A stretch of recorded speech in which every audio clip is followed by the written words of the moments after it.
Welcome, everyone. My name is Gregory Q. Jenkins, and this is the Quintasia Podcast. Thank you once again for joining us. I am very excited about today's show. It is, definitely a point of personal privilege that I have to bring today's guest on. I have been dealing with our guest today for the last 12 years, if you can believe it. I was going to say 10 years, and then I realized, no, it's been longer than that now. It's been 12 years now. And I had the pleasure of meeting them back in 2010. And they are from a magnificent organization, which we're going to tell you about today.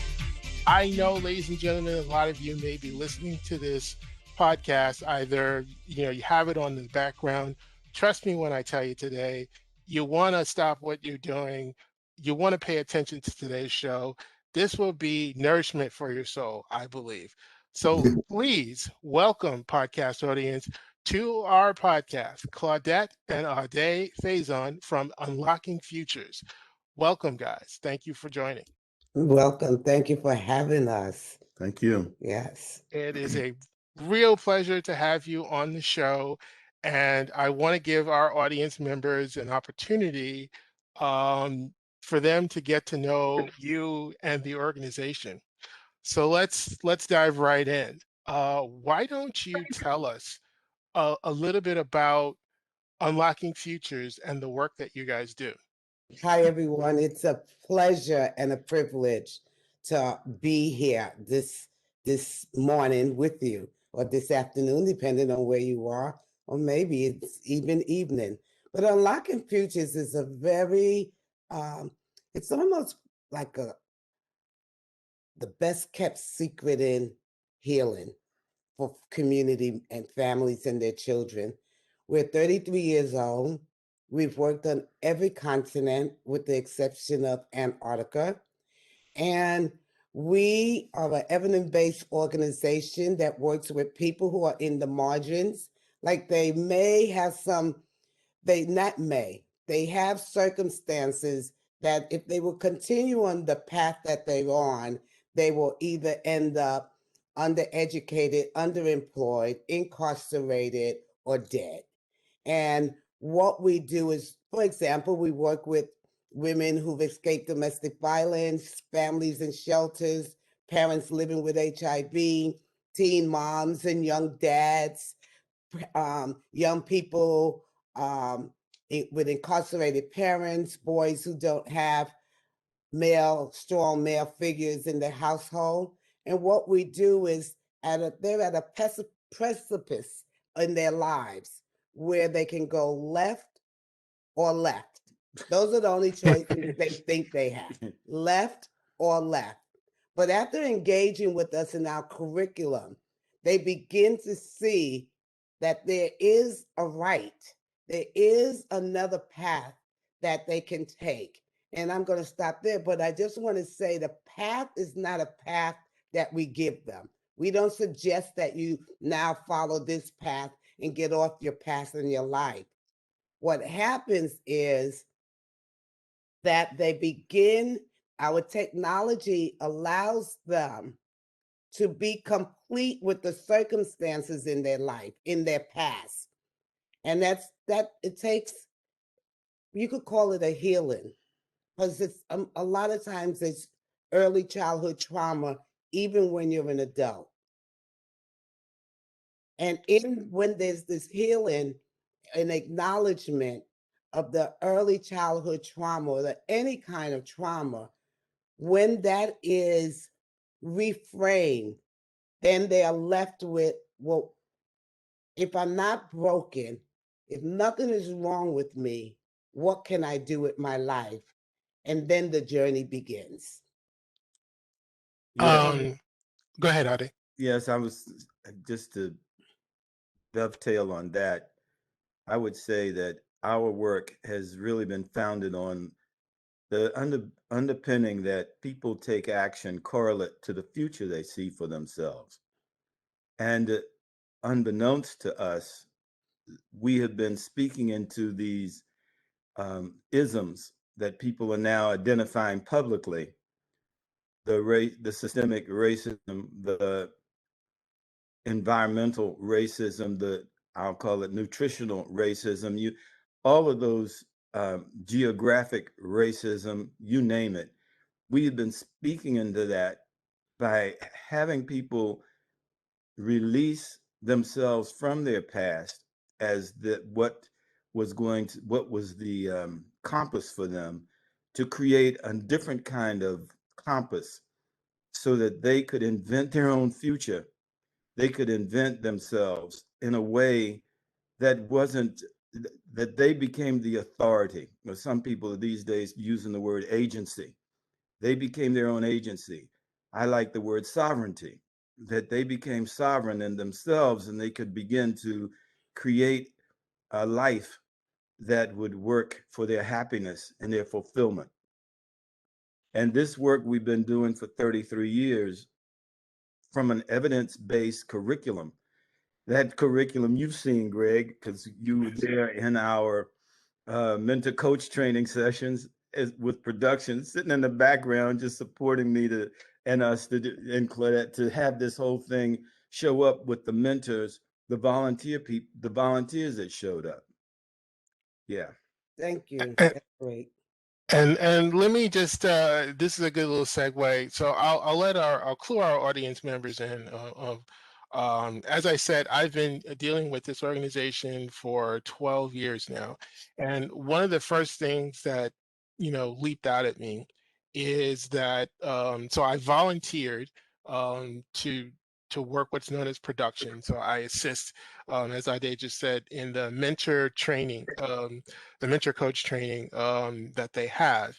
And what I liked about this organization right away, because I volunteered with other organizations before, is that they, as you heard them say, they're not into providing solutions for the young people that that come across into their midst that they're trying to help. They give the young people the tools to find their own solutions, so that they become responsible, or I like the word you said, Ade, that they become sovereign, over their own lives and say, I'm going to choose a path for me, and what I, want from my life. And then part of the tools that this organization teaches you, one of the first words, even as a volunteer, even if you're not going to be a mentor, but you were participating, we all go through the same training. And integrity is a big part of that training.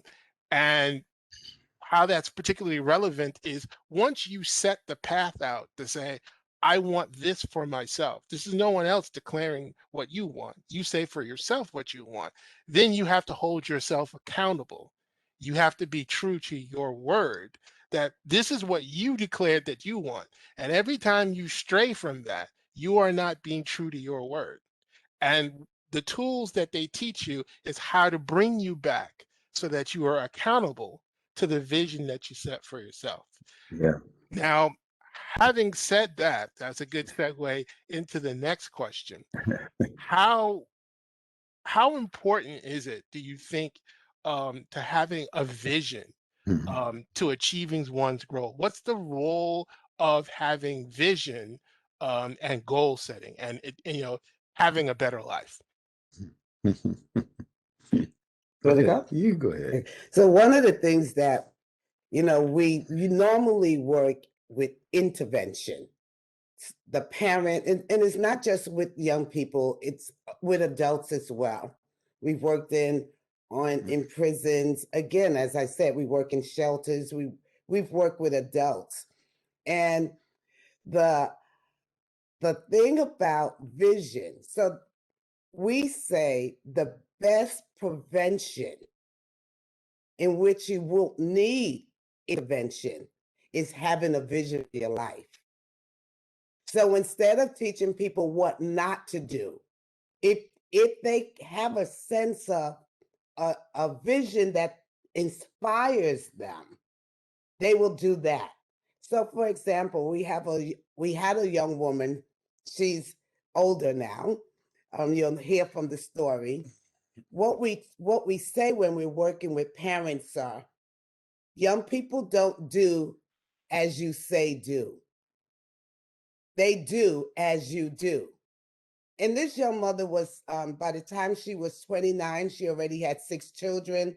She had a husband that she would say was abusive, and they were living in a shelter.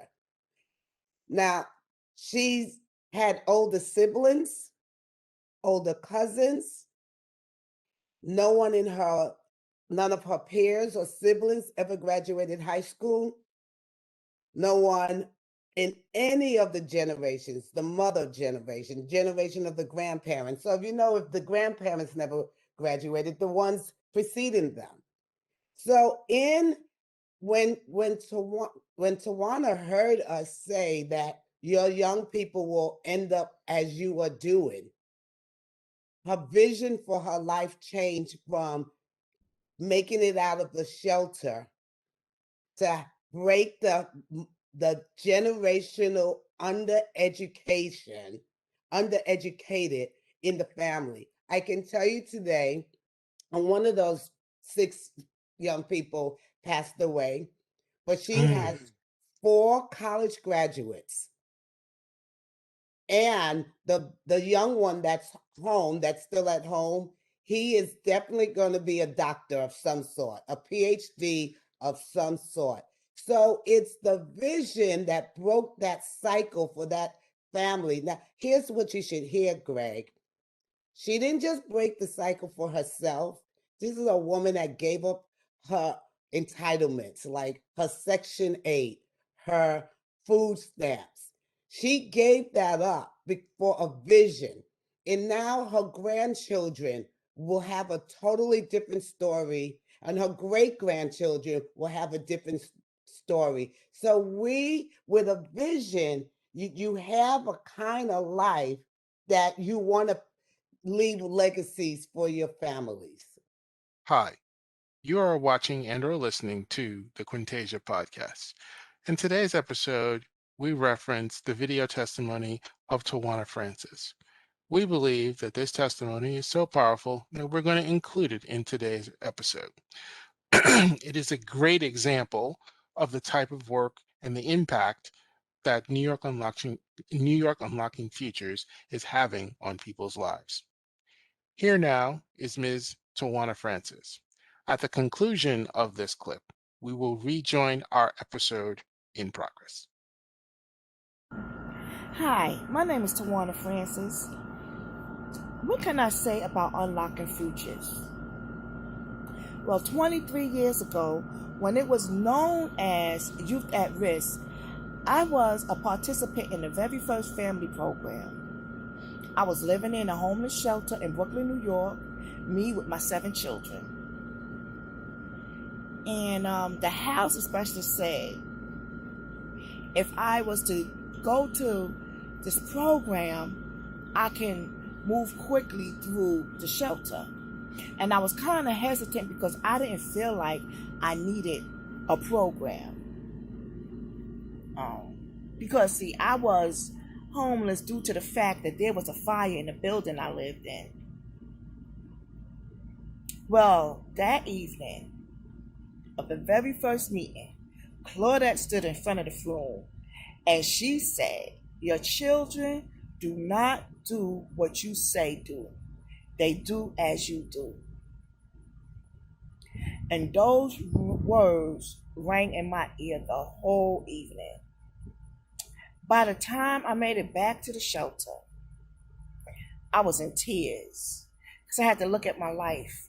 And I knew that I did not want my children to experience the things that I had been through, like dropping out of high school, teen pregnancy, abuse. And I decided that I was going to do whatever it took so my children didn't have to go through those things. Well, I participated in the program. I graduated from the family program. Then I started volunteering for Claudette at Youth at Risk and some of the other programs, the Warrior's Way and Woman to Woman. I even volunteered and went back to the shelter when she brought the family program back the following year.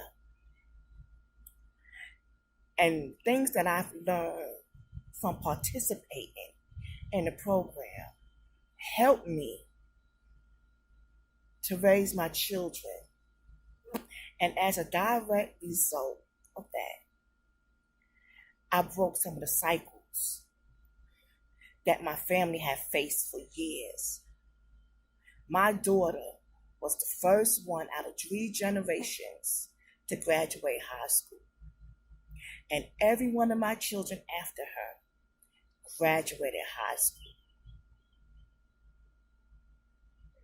4 of my children graduated from college. The first ones in my family in 3 generations to go to college and graduate. Oh. None of my daughters were teen moms. None of my children have been addicted to any drugs and abuse. And I know, because what I've learned from participating in youth at risk, that is a direct result of how my family, my children, futures was unlocked.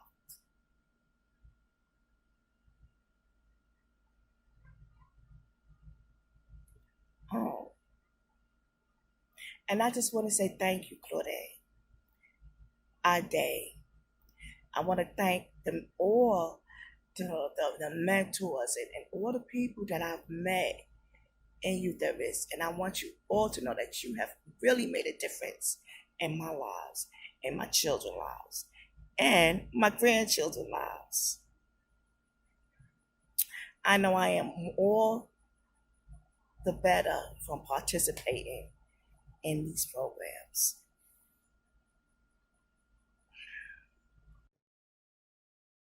Yeah. I think that's yeah, it's so important, that lesson.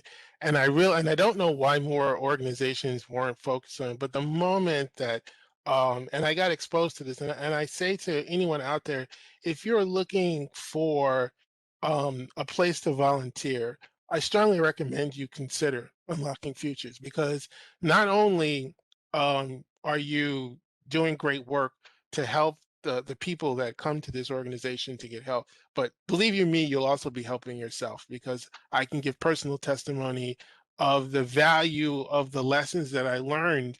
And I can truly say that Quintasia would not exist had I not been with the organization, with Unlocking Futures, if I had not experienced all the things that I experienced. There's one specific story I'm going to tell a little later on in the podcast, and I'll give you an example of how this is all related. But you have to be going for something.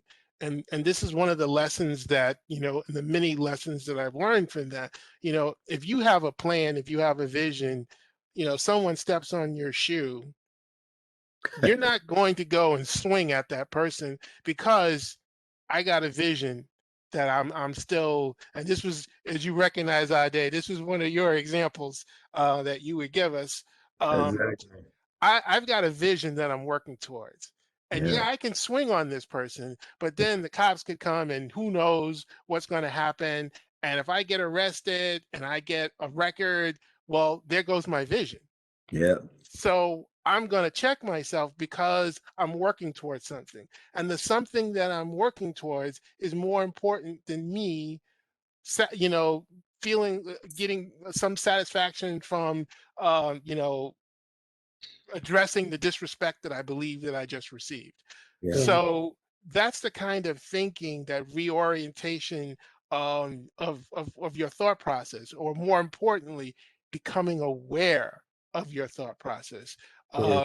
That these are the kinds of tools that they teach people, and I agree with that. I won't say young people, because the mentors and the volunteers, we go to the exact same training that the Yeah. young people do. So all of us learn these skills.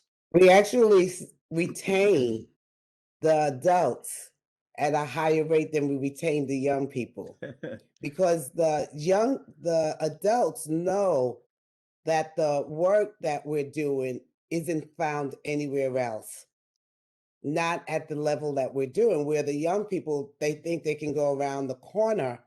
I'll get this later, around the corner someplace else.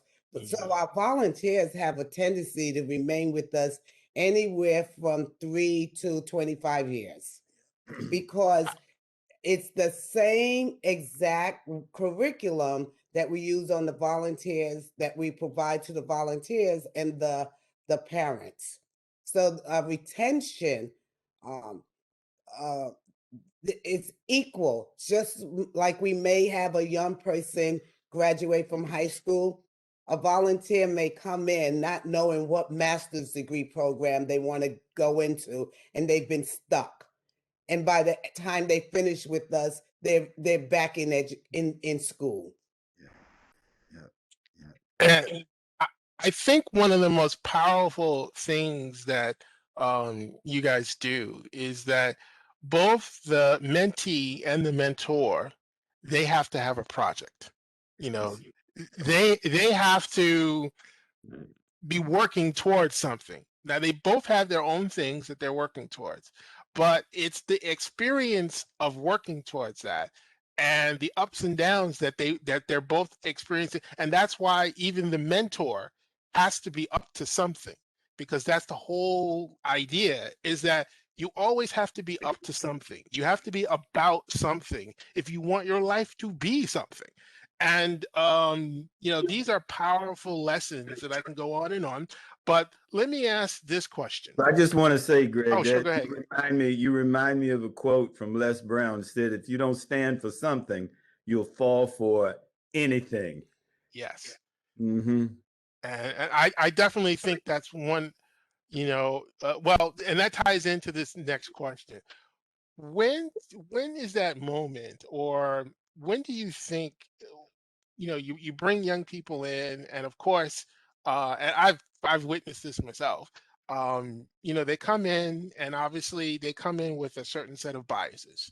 They're like, these people, they gonna give me some stuff and tell me these things. But there's a moment when you can see where the principles of what you're teaching is sinking in. And I would like to ask, have you observed when that, what that moment is, and can you tell our audience what that looks like?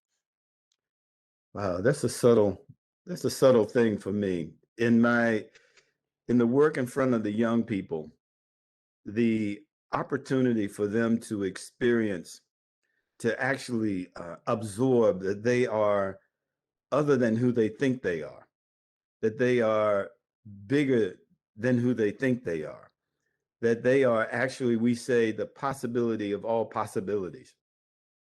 And that underneath that is that thought gives rise to action, thought gives rise to reality, that they begin to have a sense that something can shift. They have other options.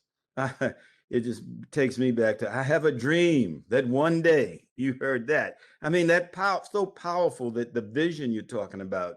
Some young people don't even have an opportunity, haven't given themselves an opportunity to dream. So they come in only inundated by their circumstances, in their survival, because that's what they know. And something occurs that lights them up. The light bulb goes off, that they actually can create a life unimaginable to what they came in with. So for me, the that other word that goes with OSH, the O, that word.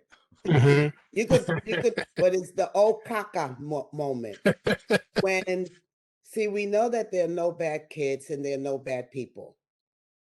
And we know that if someone repeatedly make poor choices, that something is hurting inside. And that's their strategy for survival.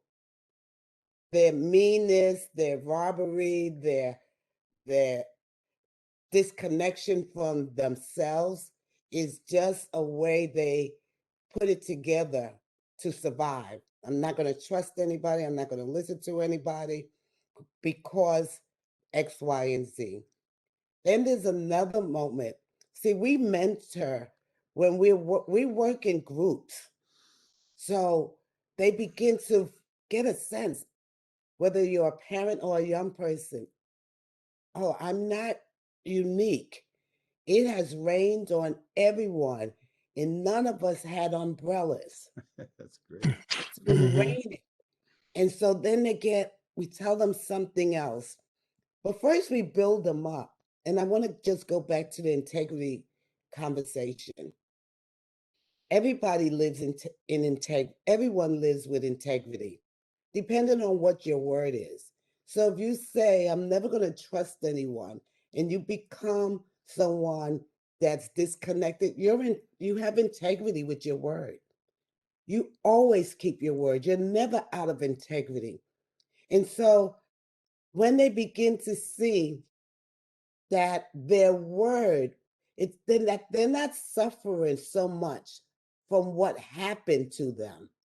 They suffer from what they made it mean about themselves or about the world. Like the world is not safe. I'm unlovable. I'm stupid. I'm not worthy. It's what they say about themselves. And then we use everything we can to work with young people and their families. And then we say something like, in the beginning, if you know the ending of this sentence, that's somewhere in the Bible, because we don't want to talk about religion. We don't want to turn people off.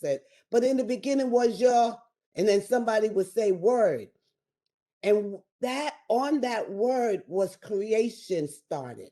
And in any word, it doesn't matter. So if you say my word is I'm worthless, that's your creation. You're going to begin to create that. But when the lights really go off, is when they get that people are as sick as their secrets. Our secrets are killing us. Our secrets are damaging us. It's breaking our hearts. And they begin to get that the only way to get healthy is to share your secret. Yeah, the secrets imprison us. They actually form the boundaries, the limitations of which we cannot go beyond. And it only takes one person to begin to tell their secret, and that opens the door for 30 to 70 people in the room wanting to tell their secrets. And it is the best diet in the world because once you tell that secret, you are weightless. All the energy that you've put together and you've held your life, you use that energy to keep that secret in place. The secret is this happened to me and I'm not worthy. And when you let that go, then there's an exhale. But in that, I want people to know that happens. We take the young people. If we take a group away for 4 days, we will have their secret by the second day. These days, Claudette, with our hybrid work, using the room and the Zoom, we still get it in because there's been no what we used to call a residential intensive. It's now non-residential, and it's also on Zoom. And believe it or not, we have uh, gotten to the place where we can have that work in the room and as well on Zoom, as well as have, if you hear this, that the mentor coaches are not in the room either. Some of them are on Zoom. And not only that, because of the way the new norm is, we have mentor coaches who are not only in New York, in California, in Colorado, but these folks are now showing up in this hybrid course that we have created so that they can be connected like that. So what she's saying is that this idea of letting go of the past, which is really what is having us operate in the present. It looks like we're present, but we're really operating from the past because we're holding on to all of those secrets. Once those secrets are released, we can now step into the present moment without the guidance of, without the limitation of the past all around us. Greg, I just want to say one more thing before you move on to the next question. Sure. It's not only the young people, the parents, the people who live with them and who work with them that go through the curriculum, the staff and the board members. As an organization, we have to go through the same curriculum, and I don't mean by the same process. So, for example, people never want to tell you how much money they have in the bank, and that could be a secret. But given that what's happened in the last 2 years, the last 18 months, our funding has decreased because we don't have any more events. We would raise $250,000 a year on in-person events, but we had to let the secret out and let people know that we need support. So even as we are moving into another transition, when we move, everyone else moves. Ladies and gentlemen, I told you'd want to sit still for today's podcast. We're into something deep today. I guarantee you, this is far from the ordinary.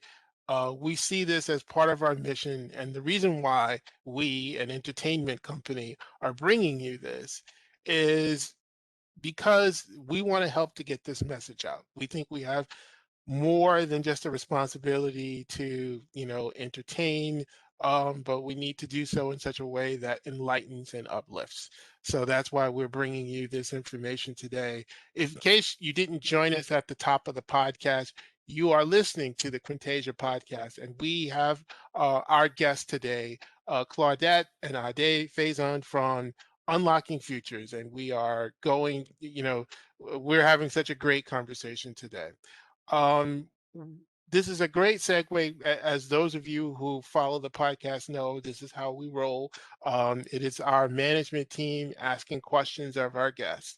And again, the reason why diversity is such an important part of what we do, and it ties in also to what you'll see at Unlocking Futures. At Unlocking Futures, the background of the mentors can be very different from that of the background of the mentees. But it's not like they both can't learn from each other, that there's something that, because there's still a human connection that's there. And you see that. And a lot of times I've seen personally, mentors come in, they have this idea that, oh, I want to help, but I don't know if these children will, they'll make fun of me, if they'll think that, I'm relevant to their lives or whatever. And then they see the connections that they can break. I've seen that happen. And that's why having perspective from, this is all of our problems. It's not just a Black problem. It's not a white problem. This is a human problem. And that's the business that we need to be in and about, is human engineering. Now, with that said, I'm going to now turn the next part of our podcast over to our CTO, Harv Latko, who will continue the conversation with our guests. Take it away, Harv. Welcome, Ade and Claudette. We're very happy to have you here, and I hope we can continue with the depth and interesting conversation. And I'm curious, when we teach people about setting these goals, what kind of future could we build? Okay, so Harv, I say we have a sense that intentionality is really the senior conversation here to goals.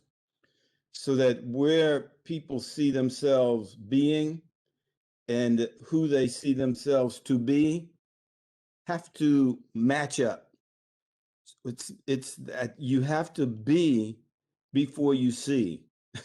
That makes So sense. it keeps them on the path, I guess. So when they fall off the path, as Claudette described, that if they're not, they're sort of not forced to follow that path. They Yeah, actually have to see who they are and put themselves in that yeah, direction. I mean, Claudette, you gave some background about you don't sort of give the people the path and tell them that this is the path.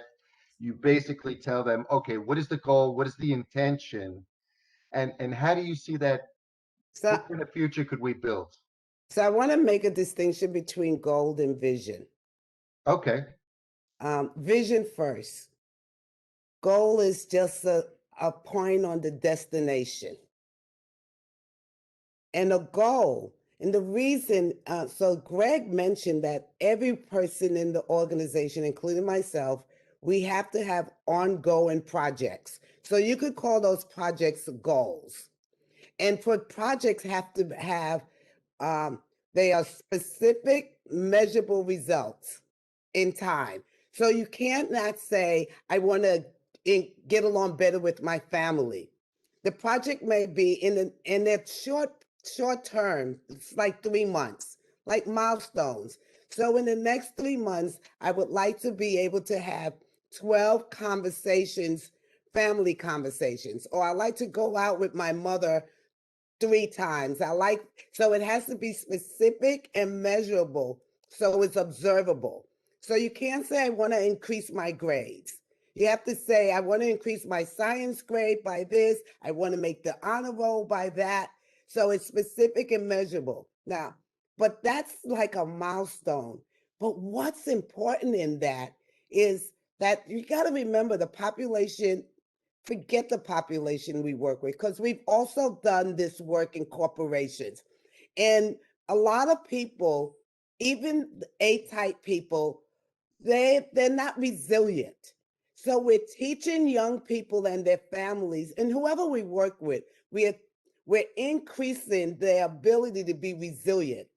Without us, if they had a goal and something happened, they would fall right back into their past. I told you I was worthless. I tell you this doesn't count. So having a mentor, and I love that, in the 80s and in the 90s, we would say we are the distinction America because the mentors, the young people, we had Asian mentors, Latinas, African Americans, Africans, all kinds of people working together without having to have a whole conversation about diversity. But going back to the goals, when you're building, when you're setting a goal, you're building resiliency. You're teaching time management. You're teaching how to correct. And one of the things that every goal that anyone, including myself, one particular ingredient is that you can't get it done alone. Hmm. Now, you remember going back a little bit to that conversation that people started talking about grit. You Yep. need grit. Well, grit has been, I think we've been dealing with grit and the ingredients of grit: passion, perseverance, that's the resiliency, right? And what was the patience? That's been included in our curriculum without us knowing that was grit. Interesting. Yeah, yeah. That's what I'm saying. We've been speaking into these isms without knowing we were moving people out of this systemic thinking. But we've also let people know that just as much as they think they are a victim of what's going on, they are at the same time the authority. They are the perpetrator. They are bringing it forth also. So now you get to play. Do you want to be the victim of this? Or do you want to be the authority in this? Do you want to create a different one? You cannot do it as being a victim. Yeah, we say there are no victims. just volunteers. And going to what Day was saying, and then I know we have more questions, but Sure. if let's just get present to where we are today, and everyone's talking about systemic racism. Well, we talk about it as systemic poverty, and we talk about it as systemic fear.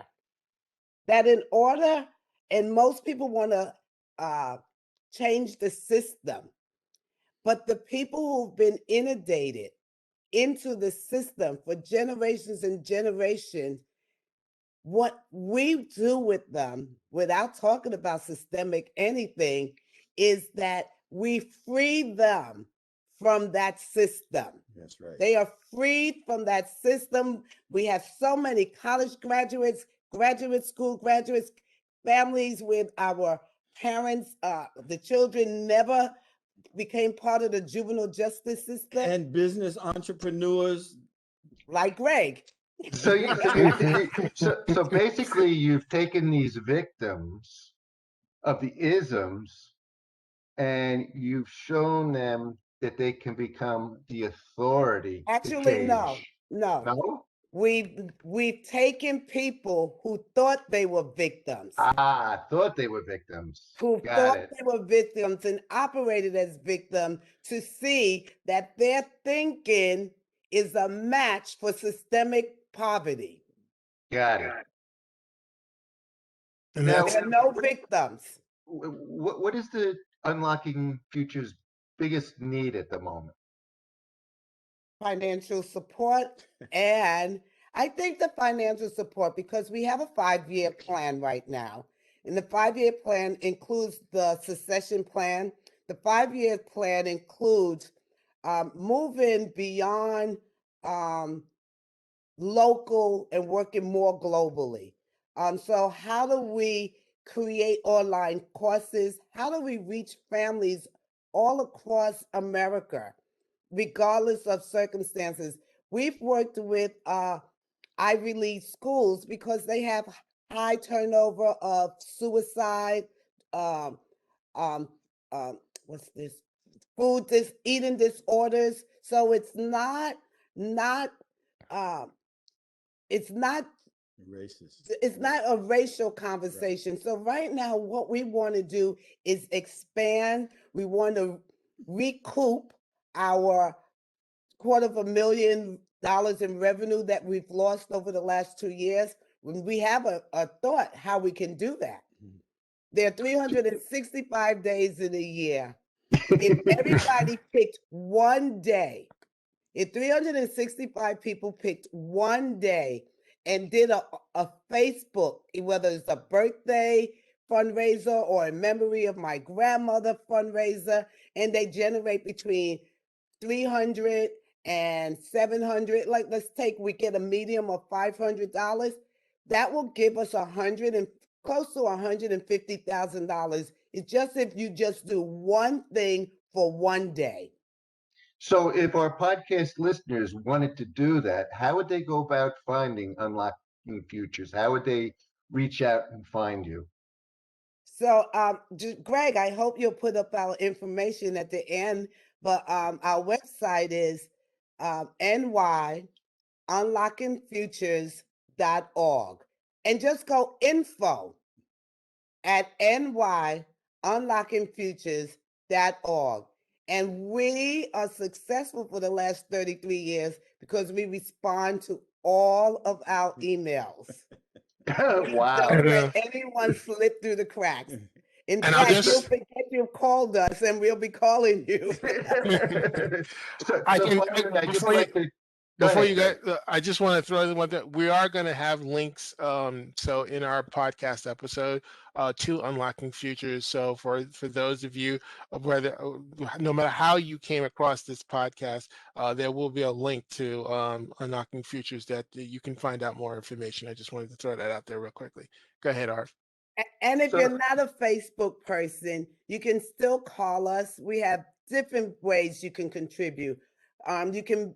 Sustainability is the name of the game. And I just want to acknowledge Greg, because you've been a sustaining member, Greg. We call monthly donors vision funders.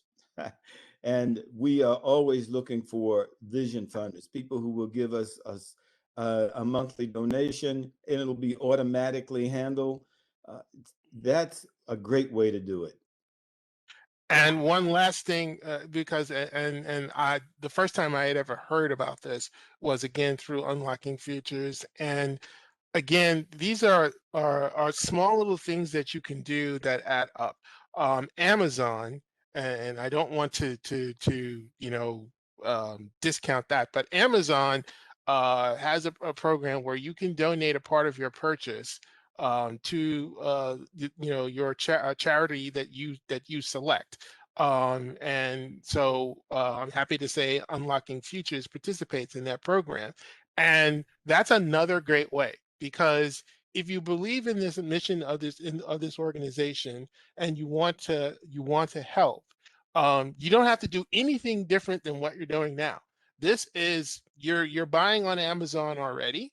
Amazon takes a piece of that purchase and they will send that to Unlocking Futures. The program is called Smile. I also support Unlocking Futures in that way. I highly recommend you look into that. And again, it's another way that we can make a difference. Sorry about that, Harv. Let me let you.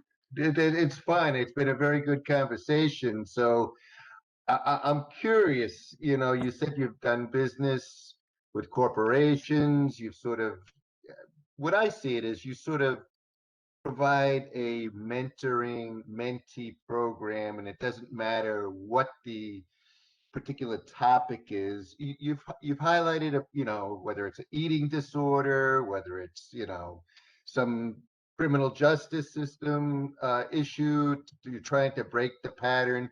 You mentioned that you haven't been to Antarctica. Now I could probably guess why. There's not like a whole lot of people there, I don't think, at the moment. But in terms of the future for unlocking, uh, what do you see the vision of unlocking futures? What does that look like? And I'm more interested not on the particular goals, but sort of DNA of what is it that how you see this growing and sort of evolving, and maybe some other areas that you have interest in but you haven't been able to tap into yet. Yeah. Can you So give us some thoughts on that? so in every city, there are neighborhoods. In New York City, their neighborhoods normally have city housing projects. Right. Or So New York would be like NYCHA, right? exactly, NYCHA, or you take a school. But Right. imagine in NYCHA, they can have like 10 buildings in the development. Right. If you can imagine, if we could work with every person in a building, 18 and older, at once, like we have them in a big auditorium, in a big uh, gym, and on Thursday evening we start out with 500, and on Friday when they come back, we came back with 425. And then on Saturday, when they came back, we came back with 375. And then on Sunday, but they each are getting something. And by the time we finish, we've have touched at least 250 adults in that particular building who said, we want to continue for the next 9 months in your program. And then next year, those 250, maybe 125 of them become the mentors for the next building in that housing development. We want to transform neighborhoods, entire schools, and entire where people are not doing well. We want to transform those areas because when people are transformed, they create the solutions for themselves. That's speaking into the systemic poverty conversation. That's speaking into the systemic racism conversation, which actually only exists in our thinking. That Right. we could make a difference there, such that I was thinking of, yes, yeah, the 100th monkey, or the thing, you about that, the 100th monkey, that comes to be a critical mass. Enough people are doing it so that everybody else picks up on it and say, oh, something. This is working. Yes, This is working. that's right. As you were talking, it occurred to me that in addition to your mentoring program, you should, you mentioned some of the people you've worked with have gone on to get formal education and graduate degrees and things like that. It almost seems like it'd be a good idea for Unlocking Futures to have something above mentoring, that they become qualified as an ambassador. So they become an ambassador in the first building in that community. And then they train the next ambassador Like in the that. next building. And I think you could probably structure, I like that. the DNA of what it is that makes a mentor able to become an ambassador for Ambassador. Unlocking Futures. I think that model, from the way you've described it, would work well, and they could become your ambassadors for Unlocking Future, and have them, make them part of bringing those 5 original people, then target one of those 5 to go to the next building to make it 50 people. They target another ambassador, because well, the communication, the success of seeing somebody on the path with the vision and meeting their goals. I think, just my thoughts, I think making an Unlocking Future ambassador, and you have a conference of ambassadors about what's working well and how do you grow your organization. I love that. Nice, Harv. I love that. And if you want to speak to us later off cast, if you have any, We will definitely. You're now part of the Quintasia Studios family, All and right. Greg will talk to you about how we have our own community. We have our podcast community who listens, and it's really feeding a need in our community. And every time we have a podcast here, I thought about diversity and inclusion with the movie, Quintasia Studios. Oh, okay. So we're going to be focused on, you know, film, TV, things like that. But what I've come to find is we're meeting like-minded people who have at their basis a common give back to the community, caring about the community. So Greg started out with diversity and inclusion with films and television, but the podcast has really taken on a life of its own, and we're very, very happy to have you part of the community. And hopefully, maybe Greg will become an ambassador for Unlocking Futures. He could be your first ambassador. yeah. With that, I'll turn it back to Greg. One of my desires since 2016, well, even before 2016, but 2016, it became so loud in my head. And we can fit into this studio thing. If someone were to make a movie, not a documentary, a movie about what we're doing. And I just want to say, there's so many movies, and you could cut this if you need to. There's so many movies with the great white hope that comes into a community and save the kids through dance or poetry, but there's so many great black hopes that do the same thing, but we don't get since Lean on Me. And they made the principal look like he was crazy in that one. But a movie, a film can be made about Unlocking Futures. So the truth is better than the fiction that we've seen portrayed, is what you're saying, Claudette, right? Yes. And to wrap things up, I mean, and that's a great segue. And you'll appreciate this, Claudette, this next statement. So this is sort of like a bit of an inside joke. You said someone should make a film about unlocking futures. Well, I'd like to introduce myself. My name is Someone. That's the somebody process. Boy, he knows. That's the somebody process. See, now, if you join Unlocking Futures, you'll see what we just did there, because we have our own language, and that's actually an exercise that you worked in, and it talks about how Claudette started the organization and where that came from. So, but yes, I can say that I've thought about it. You've kind of reawakened my desire to do it, and I'll leave our podcast audience with this thought. Um, my thinking. Well, first, let me say, all right, this is going to be a little hard for me to get through because when I tell you Quintasia would not be here without these people, I'm not kidding. So when I joined the organization back in 2010, my mother was diagnosed and she was terminally ill. What you need in your life is purpose. And I look at all these ills that I see going out there, and I'll shortcut it by saying, um, I see a lot of people, even the people at the Capitol riots. I see a lot of people in search of purpose. They lack purpose, so they're lashing out at things.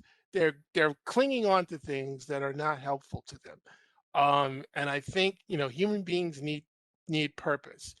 And because I was fortunate to come across this organization, what I lost in when my mother died, I thought for me, I really didn't care what happened to me after that because at that point I felt I had no purpose.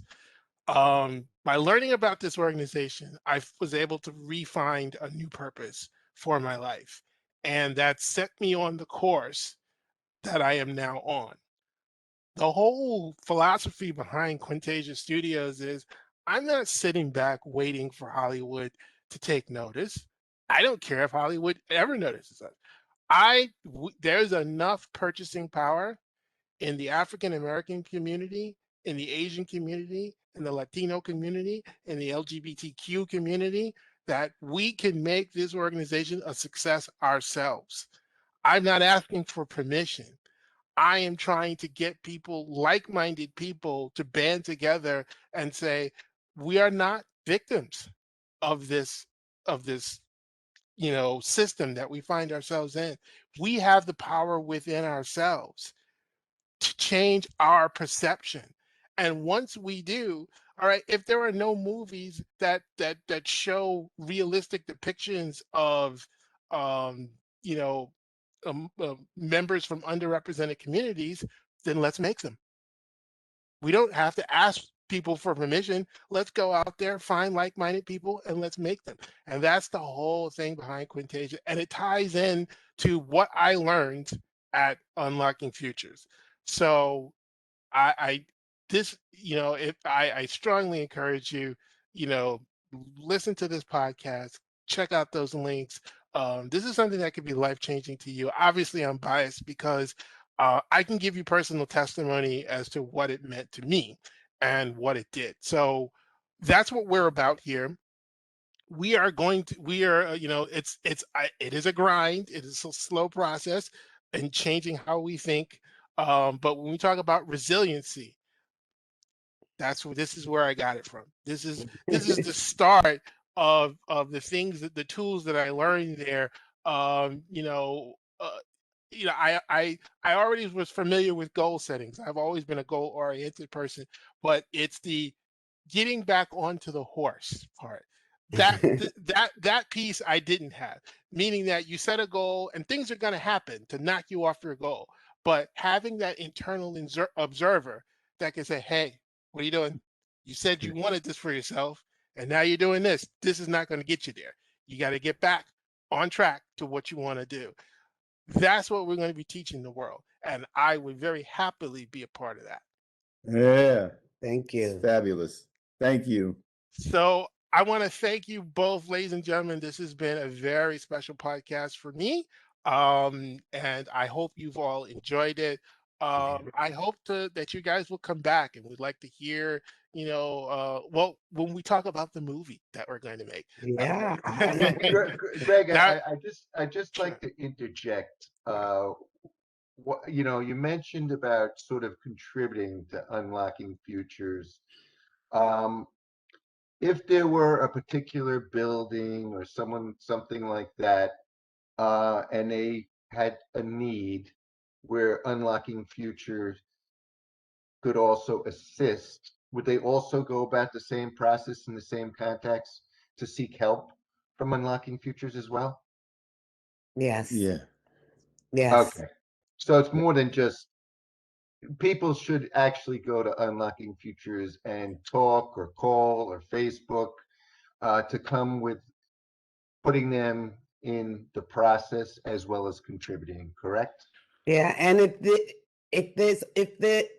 it's on their heart to contribute and they don't know how, they can call us too. Well, Well, it thank you all so much.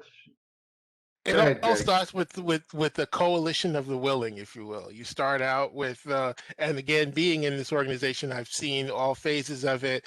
I've experienced it. It started out with me expressing an interest. I had no idea who they were. I just happened to. I was hiring someone to work in my department. I saw at the time they were called New York Youth at Risk, and I saw them. They had listed that organization on their resume as where they volunteered. And I don't know what about it was. I saw it and I said, And I went and I looked up the website, and that's how it all started. Then I Yeah. attended orientation. So I would say, if even if you're not sure in what and there's multiple ways that you can contribute. But start by getting in touch with them, and there's a whole process, and that's why I like this organization. They're very well organized. And I'll just tell you right now, if you go to a meeting and it says it's going to start at 7 o'clock, this is not like some of those other organizations that's on CP time. I'm not going to go into anything further than that. I'm just going to say that. If they say they're going to start at 7 p.m., it starts at 7 p.m. So I'm just letting you know that now. Um, um, but yeah, there's many ways for if you're interested, but you don't know yet how you contribute. I would say get in touch, and that Thank would be you. my advice. So, Greg, I'd like to end this podcast the way we end all of our meetings. Certainly. And we say, just take a look. If you're listening, you may just have to imagine. Just take a look at the person next to you or in front of you. And for us, that's the four of us. And then we say, just know that the person standing next to you today may be the very person that saves your life tomorrow. And then we normally say, when is the best time to love someone? And Right it's now. now. Yeah. And then what we do is we go around the room and we say, give us one word of what you're leaving here with today. And so if we could go from Greg to Harv to Ade to Claudette and just give one word of what you're leaving with today. Greg? Empowerment. Thank you. Hope. Hope. Thank you. Excitement. Thank you. 2 words, new family. Yes. Yes. Welcome. It's been a pleasure and a privilege for us to be here with you on your journey.